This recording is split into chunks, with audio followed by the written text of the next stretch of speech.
En San José, California, se encuentra una de las residencias privadas más grandes y extrañas de los Estados Unidos, conocida como el Misterio Winchester. Hay una casa en California con una escalera que sube, gira, sube otra vez y termina de frente contra un techo, sin puerta, sin salida.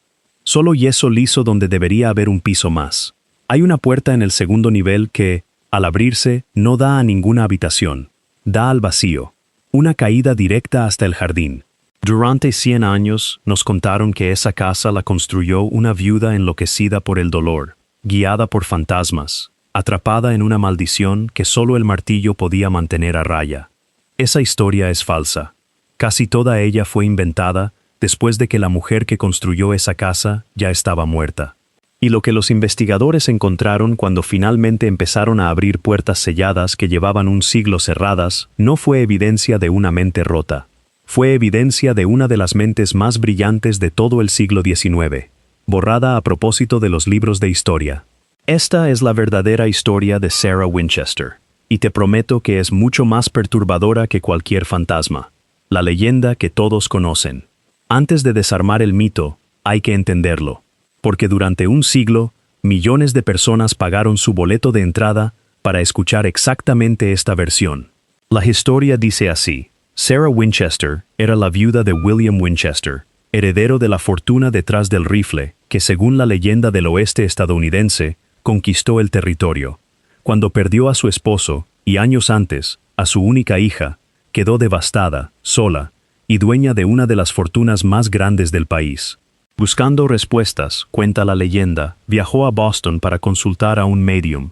Ahí, en un salón en penumbra, recibió un veredicto que supuestamente definiría el resto de su vida. Su familia estaba maldita. Cada persona asesinada por un rifle Winchester regresaría, como espíritu vengativo, a cobrarse su vida. Solo había una manera de sobrevivir: mudarse al oeste, comprar una casa y no dejar de construir jamás. Mientras los martillos siguieran sonando, decía la advertencia, los espíritus no podrían encontrarla. El día que la construcción se detuviera, ella moriría. Así que, según nos contaron, obedeció. Compró una granja en San José, California, y desató 38 años de construcción ininterrumpida. Cuadrillas trabajando en turnos, de día y de noche, feriados incluidos. Habitaciones que no llevan a ningún lado. Armarios apenas más profundos que un abrigo. Un gabinete con un panel falso que esconde un cuarto entero. Se dice que Sarah celebraba sesiones espiritistas nocturnas en un cuarto azul al que solo ella podía entrar, recibiendo instrucciones directamente de los muertos sobre qué construir a continuación. Por eso, según la leyenda, ninguna habitación tiene sentido. No seguían planos de arquitecto, seguían órdenes de fantasmas. Y en cada rincón de la casa, dicen los guías de turistas, aparece el número 13. 13 baños, ventanas con 13 paneles de vidrio, escaleras de 13 escalones, un candelabro diseñado para 13 velas. Una obsesión numérica que, según el relato oficial, era su forma de marcar la casa como un talismán contra lo que la perseguía. Cuando murió en 1922, la leyenda cierra con su giro más cruel. Los martillos, por primera vez en 38 años, se detuvieron. Los obreros, dicen, abandonaron sus tareas a la mitad, clavos a medio clavar, tablas a medio cortar. Una casa congelada para siempre en mitad de una frase que nunca terminaría de escribirse. Es una historia perfecta para vender boletos. Tiene dinero, locura, culpa y una deuda de sangre que viene a cobrarse. Es exactamente el tipo de relato que una industria del entretenimiento sabe explotar. El problema aparece en el momento en que alguien decide comprobar, dato por dato, si algo de todo esto realmente ocurrió. El fantasma que nunca existió. Empecemos por el personaje que sostiene toda la leyenda, el medium de Boston. Si un hombre así hubiera existido, lo suficientemente influyente como para hacer que una de las mujeres más ricas del país cruzara el continente y reorganizara toda su vida según sus instrucciones, dejaría rastro. Un anuncio en un periódico. Un registro comercial. Una reseña, favorable o no. El espiritismo era enormemente popular en esa época, y sus figuras más conocidas eran auténticas celebridades públicas, con nombre, dirección y clientela documentada. Pues bien, cuando los investigadores fueron a buscar a ese médium específico, en los archivos de la década de 1880, no encontraron absolutamente nada. Ningún registro, ninguna mención en directorios, periódicos o censos de la época. El nombre de ese médium aparece, por primera vez en toda la historia documental, en un libro de relatos de fantasmas, publicado en 1967, 45 años después de la muerte de Sarah Winchester. Un libro de entretenimiento, no una investigación histórica. El autor le puso nombre, ciudad y una frase escalofriante al personaje, y cada relato posterior simplemente repitió esa invención como si fuera un hecho comprobado, hasta que, de tanto repetirse, terminó sonando a verdad histórica. Tirar de ese primer hilo hace que todo el resto de la leyenda empiece a deshacerse con una velocidad incómoda. Tomemos el famoso cuarto de las sesiones espiritistas, ese pequeño espacio azul que los guías todavía señalan hoy con voz baja y dramática. No existe ni una sola carta, ni un solo registro de empleados, ni una sola línea en la correspondencia comercial que Sarah dejó, y dejó muchísima, que mencione una sola sesión espiritista celebrada en esa casa. Las personas que trabajaron para ella durante años describieron a una empleadora exigente, meticulosa, profundamente reservada y excelente pagadora. Ninguna la describió consultando espíritus.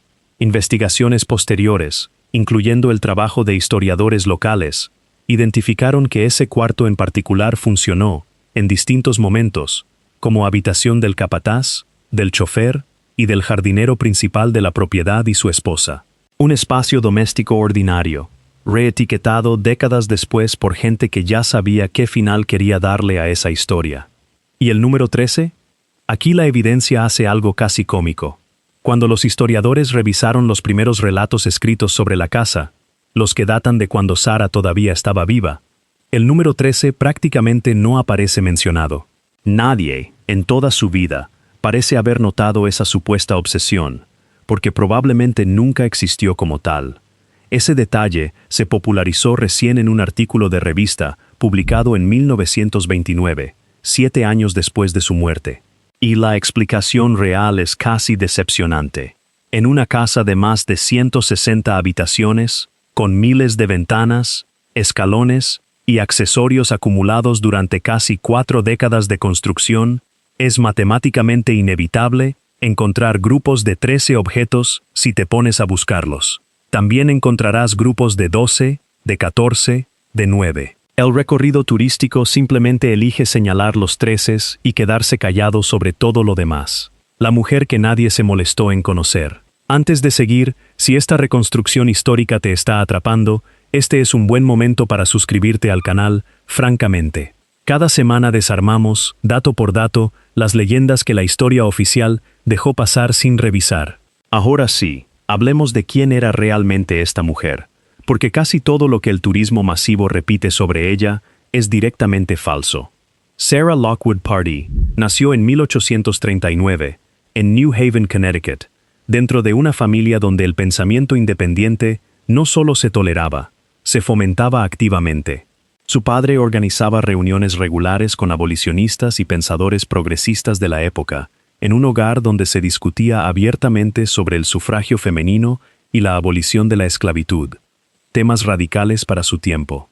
Sarah medía apenas 1,47 m de estatura, pero intelectualmente era una gigante. Para los 12 años ya dominaba latín, francés, español e italiano con fluidez. Estudió matemáticas, ciencias y literatura en una institución vinculada directamente a la Universidad de Yale, en una época en la que a la inmensa mayoría de las mujeres se les negaba cualquier acceso a la educación superior. Un contemporáneo suyo escribió algo que la historia popular decidió ignorar durante un siglo, que muy pocas personas en California sabían que la señora Winchester era, además de una mujer de negocios notable, una compositora musical con verdadero talento, una estudiosa consumada del francés, y, esto es lo más revelador, una arquitecta completamente formada, familiarizada con las particularidades constructivas de distintos países del mundo. Se casó con William Wirt Winchester en 1862. William era hijo de Oliver Winchester, el hombre detrás de una de las fábricas de armas más influyentes de la historia estadounidense. El rifle de repetición Winchester ya era legendario cuando Sarah se unió a la familia. Esa fortuna terminaría definiendo el resto de su vida de una forma que ella jamás imaginó. Y entonces llegó la tragedia, una detrás de otra, sin pausa. Su hija Annie nació en 1866 y murió apenas 6 semanas después por una severa deficiencia nutricional. Sarah nunca tuvo otro hijo. En un lapso de apenas 3 años, perdió a su madre, a su suegro, y finalmente, en 1881, a su esposo William, víctima de tuberculosis, a los 43 años. A los 41 años, Sarah se encontraba completamente sola, y era una de las mujeres más adineradas de todo el país. Aquí es donde la leyenda popular introduce su primera gran distorsión, las cifras. Los famosos $20 millones heredados, el supuesto gasto de $1,000 diarios en construcción durante décadas. Ninguna de esas cifras aparece respaldada en un solo documento real. Una historiadora dedicó casi 20 años a rastrear los registros financieros auténticos de Sarah Winchester, y lo que encontró contradice por completo la mitología turística.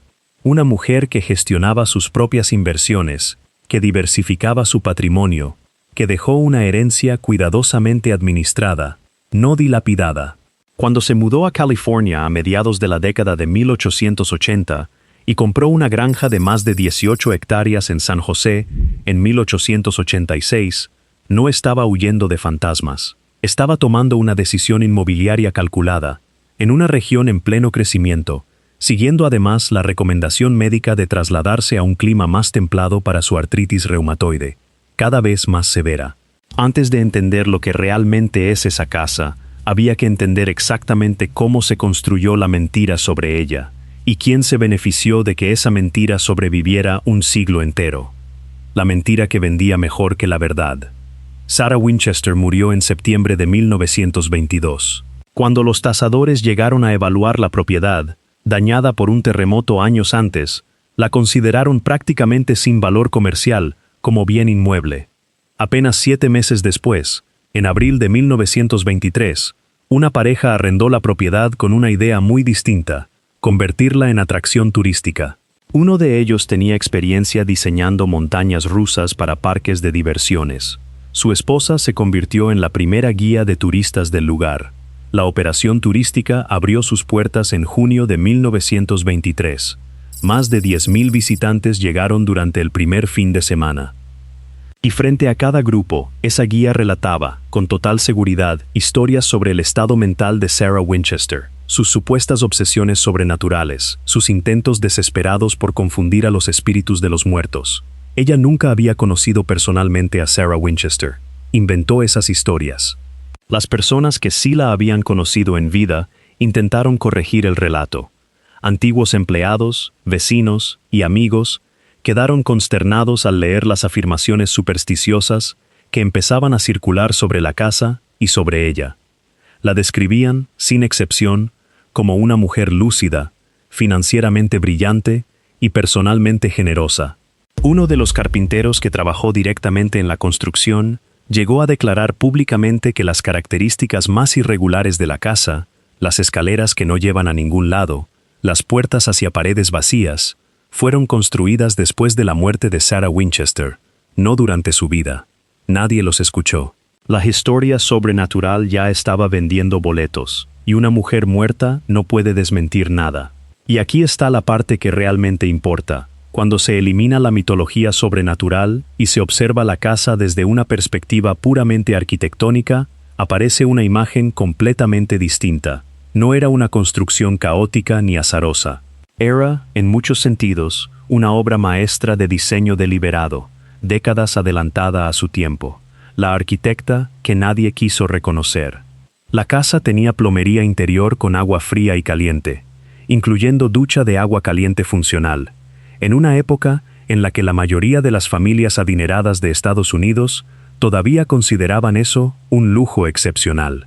Sarah instaló un sistema de calefacción por aire forzado y vapor en toda la propiedad, junto con decenas de chimeneas. Diseñó un sistema de iluminación a gas activado por botones, alimentado por su propio generador de carburo, considerado verdaderamente revolucionario para una residencia privada de ese periodo. Instaló 3 ascensores independientes, incluyendo un modelo eléctrico que se cuenta entre los primeros de su tipo instalados en una residencia de la costa oeste estadounidense. Diseñó también un sistema de intercomunicación, un tablero central en las habitaciones del personal donde, al presionar un botón en cualquier parte de la casa, caía una tarjeta indicando exactamente desde qué habitación se la llamaba. Y construyó un invernadero con riego automático, pisos inclinados y trampillas que canalizaban el exceso de agua directamente hacia los jardines exteriores. Uno de los primeros sistemas documentados de reutilización de agua en una vivienda residencial de California. Un biógrafo que creció cerca de la propiedad llegó a describirla, sin exagerar, como una pionera de la arquitectura de su época, y remarcó lo inusual que resultaba, para los estándares sociales del siglo XIX, que una mujer estuviera al frente de un proyecto constructivo de esa escala.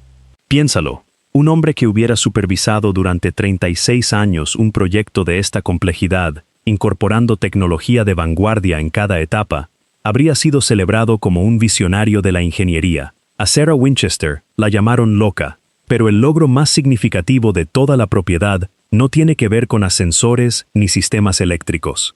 Tiene que ver con terremotos. En abril de 1906, uno de los sismos más devastadores en la historia de Estados Unidos sacudió la bahía de San Francisco. Antes de esa mañana, la casa Winchester alcanzaba 7 pisos de altura. El terremoto destruyó los niveles superiores, la torre central y varias chimeneas, pero el núcleo estructural sobrevivió. Sobrevivió porque Sarah había construido su casa siguiendo un principio que la ingeniería moderna reconocería décadas más tarde: una base compensada, un método constructivo en el que la estructura no queda rígidamente fijada a sus cimientos, permitiendo que el edificio se desplace y absorba la energía sísmica en lugar de fracturarse bajo ella. Es exactamente el mismo principio que sostiene hoy en día la construcción antisísmica moderna. Sarah Winchester lo aplicó en una residencia privada durante la década de 1880, mucho antes de que la ingeniería sísmica existiera siquiera como disciplina formal. Esa misma estructura sobrevivió, décadas después, a otro terremoto importante. Sigue en pie. Y aquí aparece la explicación real detrás de cada uno de esos detalles inexplicables que la leyenda atribuye a fantasmas confundidos. Las escaleras que suben hacia techos lisos, las puertas que se abren hacia caídas de 2 pisos. Después del terremoto de 1906, Sarah decidió no reconstruir los niveles superiores dañados. Simplemente selló la sección destruida y continuó construyendo en las zonas seguras. Al hacerlo, dejó huérfanas todas las estructuras que antes conectaban con esa parte demolida. Escaleras que antes subían hacia pisos que ya no existían. Puertas que antes abrían hacia habitaciones que habían sido selladas para siempre. No fue un intento de confundir espíritus. Fue una decisión de ingeniería, tomada por una mujer que entendía perfectamente su propia construcción. Incluso los escalones inusualmente bajos y estrechos que tanto llaman la atención tienen una explicación completamente humana. Eran escalones diseñados para rodillas afectadas por artritis, adaptados al cuerpo real de una mujer que medía 1,47 m. Lo que realmente había detrás de las puertas selladas. Y aquí está la parte de la historia que sí es completamente real. En 2015, un nuevo gerente general de la propiedad comenzó a hacerse una pregunta simple, que nadie se había hecho en décadas. ¿Por qué hay tantas puertas cerradas con llave? Durante los siguientes 2 años, su equipo abrió más de 40 espacios que habían permanecido sellados u olvidados dentro de la casa. Detrás de esas puertas, encontraron habitaciones con papel tapiz de colores intensos, todavía vibrante después de un siglo de aislamiento. Vitrales montados a alturas inexplicables. Balcones secretos que ningún guía turístico había mencionado jamás. El hallazgo más impactante llegó en 2016, cuando el equipo de conservación descubrió un espacio en el ático completamente sellado, desde la muerte de Sarah Winchester, en 1922.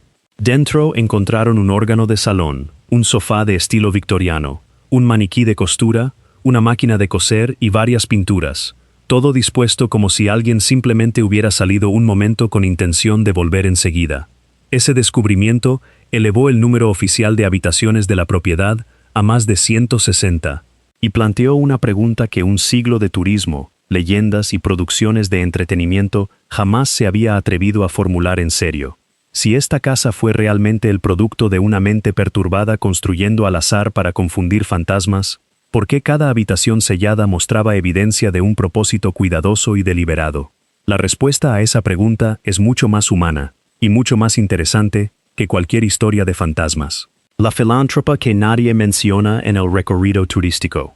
Cuando finalmente se abrió la caja fuerte oculta en la propiedad tras la muerte de Sarah, quienes esperaban encontrar tablas con mensajes espirituales o algún tesoro oculto, se toparon, en cambio, con algo profundamente humano. Un mechón de cabello de su hija Annie, que había muerto tras apenas 6 semanas de vida. Un par de zapatos de bebé casi sin usar. Un mechón de cabello de su esposo William. Los certificados de defunción de ambos. Eso era todo. La caja fuerte de una mujer que la leyenda describió durante un siglo como obsesionada con lo sobrenatural, contenía, en realidad, solo la prueba más universal posible, que había amado profundamente y había perdido a quienes amaba. Pero la vida privada de Sarah Winchester escondía algo más, algo que la mitología fantasmal casi logró enterrar para siempre. Fue una de las filántropas más significativas de finales del siglo XIX en Estados Unidos. Y casi nadie que visitó su casa durante un siglo entero escuchó jamás ese dato en un recorrido turístico. En 1909, Sarah escribió a una sociedad hospitalaria de Connecticut anunciando su intención de financiar un memorial en honor a su difunto esposo. Al mes siguiente, envió un cheque por $300,000. Durante la década siguiente, sus donaciones a ese proyecto superaron el $1,000,000, el equivalente actual a más de $15 millones. El hospital que financió abrió sus puertas en 1918, dedicado por completo al tratamiento de la tuberculosis, la misma enfermedad que había matado a su esposo. Ese hospital no desapareció con el tiempo. Años después fue incorporado a la Facultad de Medicina de una de las universidades más prestigiosas de Estados Unidos, y hoy sigue funcionando activamente como centro especializado en enfermedades pulmonares. Una mujer a la que durante un siglo se acusó de estar consumida por la culpa hacia las vidas que las armas de su familia habían cobrado. En realidad, invirtió más de $1 millón salvando vidas de personas que morían de la misma enfermedad que le había arrebatado a su esposo. Su filantropía no se detuvo ahí. Fue una de las primeras grandes donantes de una de las organizaciones pioneras en la conservación de las secuoyas de California. Contribuyó activamente a los fondos de ayuda tras el terremoto de 1906 que golpeó a su propia comunidad. Empleó a cientos de trabajadores de orígenes estadounidense, holandés, italiano, irlandés, chino y japonés, pagándoles el triple del salario diario estándar de la época para trabajadores de construcción. Compró viviendas para empleados de largo plazo. Los incluyó en su testamento. Algunos de esos antiguos trabajadores llegaron a ponerle su nombre a sus propios hijos. Un periódico local publicó, tras su muerte, un breve editorial que la describía simplemente como una mujer callada que se marchó calladamente de la vida, dejando una fortuna de varios millones destinada por completo a la filantropía. Esa frase, una mujer callada, explica, quizás mejor que cualquier otra cosa, por qué la historia la trató como lo hizo. No fue ruidosa respecto a sus logros, no fue ruidosa respecto a su inteligencia, no fue ruidosa respecto a sus donaciones. Y ese silencio, esperado de las mujeres adineradas de la era victoriana, la convirtió en un blanco fácil para quienes, meses después de su muerte, empezaron a construir un negocio turístico sobre mentiras. Lo que las paredes intentaban decirnos en vida. Quienes realmente conocieron a Sarah Winchester la describieron como una mujer de inteligencia extraordinaria, habilidad financiera notable y generosidad personal genuina. Fundó un hospital que hoy sigue salvando vidas. Empleó a cientos de trabajadores con salarios excepcionales para su época. Construyó una estructura que sobrevivió a 2 grandes terremotos, aplicando principios de ingeniería que no se volverían estándar hasta décadas más tarde. Hablaba 4 idiomas con fluidez desde la infancia. Estudió matemáticas y ciencias en una institución vinculada a una de las universidades más prestigiosas del país, y supervisó personalmente uno de los proyectos constructivos privados más complejos de toda la historia de California. y la historia popular la recordó como una viuda enloquecida, aterrada por fantasmas. En años recientes, distintas investigaciones académicas han empezado a desarmar sistemáticamente esa mitología. Un análisis publicado en una revista académica especializada plantea que el mito construido alrededor de la casa revela, en realidad, mucho más sobre las ansiedades sociales de la época en torno a la clase, el género y el rol doméstico de las mujeres, que sobre la propia Sarah Winchester. Otro investigador lo resumió de forma todavía más directa. Ella pertenecía a la élite económica, y su comunidad, de alguna forma, se lo cobró a través del chisme y del mito. El proceso mediante el cual el mito reemplazó a la realidad siguió un patrón muy claro. Primero llegó el chisme periodístico de finales del siglo XIX, publicado sin una sola fuente verificable. Después, llegó el terremoto de 1906, tras el cual la prensa decidió directamente que estaba loca. Luego llegaron los operadores turísticos, que convirtieron esa locura en un modelo de negocio. Después llegó la revista que inventó la obsesión con el número 13. Y finalmente llegó el libro de fantasmas de los años 60, que inventó al medium que nunca existió. Capa sobre capa. Durante 7 décadas, una mujer real quedó sepultada bajo un personaje de ficción. La casa sigue abierta al público hoy en día. Todavía ofrece recorridos temáticos de fantasmas. La tienda de regalos todavía vende libros sobre los espíritus que, según la leyenda, Sarah convocaba en el cuarto azul. Pero algo está cambiando. Los equipos de conservación siguen abriendo espacios sellados. Siguen encontrando habitaciones que, según el mito oficial, no deberían existir. Y cada nuevo hallazgo aporta más evidencia de una mente que construía con propósito, no con pánico, cierre y llamado a la acción. El verdadero misterio de esta casa nunca estuvo dentro de sus paredes. El verdadero misterio es por qué nos tomó más de 100 años empezar a mirar con atención quién fue, realmente, la mujer que la construyó.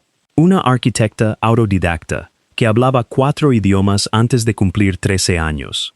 Una mujer que financió un hospital que sigue funcionando hoy, que pagó a sus trabajadores el triple del salario habitual, que diseñó estructuras capaces de resistir terremotos décadas antes de que existiera esa disciplina como tal, y que hizo casi todo esto en silencio, de forma anónima, en un mundo que jamás le dio otro lugar donde poner tanto talento. Cuéntame en los comentarios, ¿conocías la historia real detrás de esta casa? ¿O también a ti te la vendieron como un cuento de fantasmas? Si esta reconstrucción te hizo ver a Sarah Winchester de una forma completamente distinta, dale like a este video y suscríbete al canal francamente. Aquí seguimos, cada semana, separando lo que realmente pasó de lo que simplemente vendía mejores boletos. Nos vemos en la próxima historia.